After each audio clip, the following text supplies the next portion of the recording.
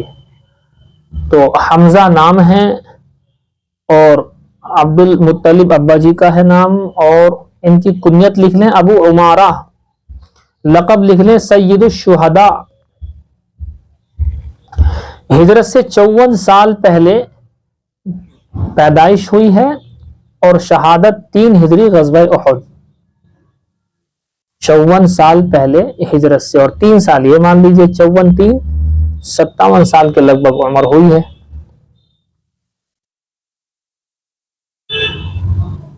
جی۔ اس حساب سے یہ ہے 57 سال کے لگ بھگ عمر ہے۔ دیکھیں حضرت حمزہ نام ہے، عبد المطلب ابا جی کا نام ہے، ابو عمارہ کنیت ہے، سید الشہداء لقب ہے، اور ولادت ہوئی ہے 54 سال ہجرت سے پہلے، قبل الہجرہ، 54 سال قبل الہجرت، اور پھر 3 ہجری میں غزوہ احد کے اندر شہادت ہوئی ہے۔ بہت بہادر تھے، قریش کے بڑے بڑے سرداروں میں تھے، جاہلیت کے اندر بھی اور اسلام کے اندر بھی بڑا رتبہ رہا ہے ان کا۔ ایک مرتبہ ابو جہل نے آپ صلی اللہ علیہ وسلم کو کچھ الٹا سیدھا کہا، تو ایک باندی نے حضرت حمزہ سے کہہ دیا کہ حمزہ ایسے ایسے بات ہے، آپ کے جو بھائی اور آپ کے بھتیجے حضرت محمد صلی اللہ علیہ وسلم ہے، تو ابو جہل نے الٹا سیدھا کہا ہے۔ یہ گئے اور جا کر کے زور سے اسے مارا کہ اس کے خونم خان ہو گیا، اور کچھ کہہ بھی نہیں پایا چونکہ یہ بہادروں کے بہادر، اور اسی وقت اپنے اسلام کا اظہار بھی کیا۔ ان کی ایک خاصیت لکھی ہے کتابوں میں، دیکھیں حضرت حمزہ کی ایک خاصیت یہ لکھی ہے کہ حضرت حمزہ رضی اللہ تعالیٰ عنہ جب جنگ میں جایا کرتے تھے تو جنگ کے اندر شتر مرغ جو ہوتا ہے اس کا پر ان کے پاس رہتا تھا، پر جی، پر شتر مرغ کا پر، اور اپنے سینے پر اسے لگا لیا کرتے تھے۔ ان کا اسٹائل تھا جنگ میں جانے کا، اپنا ایک یونیک اسٹائل تھا حضرت حمزہ کا، اور یہ بات بہت کم لوگوں کو معلوم ہے، بہت کم لوگوں کو، کہ یونیک اسٹائل ان کا یہ تھا کہ یہ پر لگایا کرتے تھے اپنے سینے پر جی۔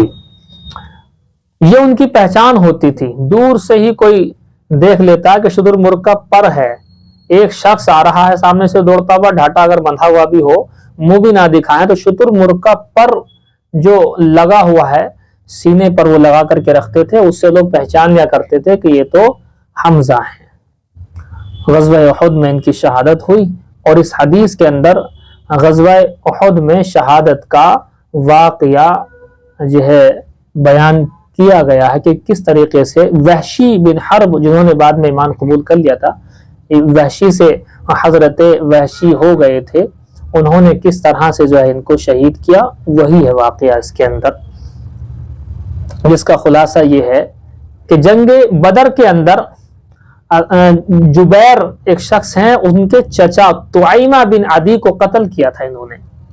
جبیر کے چچا، جیم سے ہے جی، جبیر کے چچا طعیمہ بن عدی کو قتل کیا تھا، تو جبیر کو بڑا صدمہ پہنچا اس بات کا، تو اس نے یہ اسکیم بنائی کہ کس طریقے سے میں اپنے چچا طعیمہ بن عدی کا بدلہ حضرت حمزہ سے لوں۔ تو وہ اپنا غلام تھا ان کا وحشی بن حرب، یہ بعد میں حضرت وحشی بن گئے رضی اللہ تعالیٰ عنہ، تو کہتے ہیں اس کا اپنا غلام تھا وحشی بن حرب، اس نے یوں کہا، جبیر نے کہا کہ دیکھ میرے چچا کا قتل کر دیا حمزہ نے، اگر تو حمزہ کو قتل کر دے تو تو آزاد ہے۔ تو وحشی بن حرب نے آزادی کے لالچ میں آ کر غزوہ احد کے اندر یہ گئے، تو وہاں ایک واقعہ پیش آیا جس کے اندر ان کی شہادت ہوئی، اور واقعہ یہ تھا کہ جب لڑائی شروع ہوئی تو سبا بن عبد العزا ایک شخص تھا، سبا نامی ایک شخص ہے، اس نے للکارا، کوئی ہے جو مجھ سے لڑے، کوئی ہے جو مجھ سے لڑے، حل بن مبارزن، کوئی ہے لڑے مجھ سے۔ حضرت حمزہ نے دیکھا اچھا اس کی اتنی اوقات، تو حضرت حمزہ نے انہیں کچھ گالی سی بھی دی، وہ میں آپ کو عربی کے الفاظ ہی بس سناؤں گا نیچے روایت میں، وہ اس کا اردو کا ٹرانسلیشن میں کروں گا نہیں۔ تو حضرت حمزہ نے اسے الٹا سیدھا کہا، اے فلاں فلاں فلاں فلاں، اے سبا، اے فلاں فلاں تو ایسا، اور پھر یہ کہہ کر کہ تو اللہ رسول کا مقابلہ کرتا ہے، تو تیری اتنی ہمت، تیری اتنی جرت، یہ کہہ کر کے تلوار کا ایک وار کیا اور اس کو ڈھیر کر دیا، تو سبا وہیں پر ڈھیر ہو گیا۔ ابھی جو حضرت وحشی ہیں جو ابھی ایمان قبول نہیں کیے، ایک چٹان کے پیچھے، پتھر کے پیچھے چھپے ہوئے تھے، اسی طاق میں تھے کہ حمزہ کب میرے سامنے آ جائے، کب میرا ایسا کوئی معاملہ پڑ جائے اور میں انہیں مار دوں۔ اب حضرت حمزہ وہاں سے جا رہے تھے، اسے مار کر وہاں سے جا رہے تھے، تو حضرت حمزہ نے دیکھا کہ اب موقع اچھا بالکل سامنے ہے، تو اپنا چھوٹا والا نیزہ جو ہے نکالا اور پیٹ میں، ناف کے نیچے پیٹ میں اس زور سے اس نیزے کو مارا پھینک کر کہ وہ نیزہ آر پار ہو گیا، پیٹ کے آر پار ہو گیا۔ حضرت حمزہ چند قدم چلے، پھر لڑکھڑا کر کے نیچے گر گئے اور جام شہادت نوش فرمایا۔ تو حضرت حمزہ کی شہادت اس طرح سے ہوئی ہے، یہ ہے جی واقعہ۔ اب یہ حضرت وحشی جب مکہ فتح ہو گیا تو فتح مکہ کے بعد میں یہ حضرت وحشی یہاں سے بھاگ گئے تھے طائف میں۔ بہرحال وہ طائف پہنچے ہیں، لیکن طائف والوں بھی جو ہے، طائف والے بھی آنے شروع ہو گئے تھے ایمان قبول کرنے کے لیے، تو یہ بھی طائف والوں کے ساتھ مل کر کے، کہ انہوں نے سنا تھا کہ حضور جو ہے سخت مزاج نہیں ہے، معافی کا معاملہ بہت زیادہ ہے، لہٰذا حضرت وحشی طائف والوں کے ساتھ آئے، تو کسی نے بول دیا کہ یہ وہ بھی آئے ہوئے ہیں، آپ کے چچا کے جو ہے قاتل بھی آئے ہوئے ہیں۔ تو حضور نے ان سے پوچھا کہ آپ نے کیا تھا قتل؟ وحشی نے کہا جی ہاں مجھ سے ہی ہوا تھا یہ کام۔ بہرحال اسلام قبول کیا حضور نے ان کا اسلام قبول کرنا قبول کیا، وحشی کا قبول اسلام حضور نے قبول کیا، اور قبول کرنے کے بعد میں یوں کہا کہ دیکھو وحشی، اسلام تو تمہارا قبول ہے، لیکن تم میرے سامنے مت آنا، چچا کا صدمہ تازہ ہو جاتا ہے جب میرے سامنے آؤ گے۔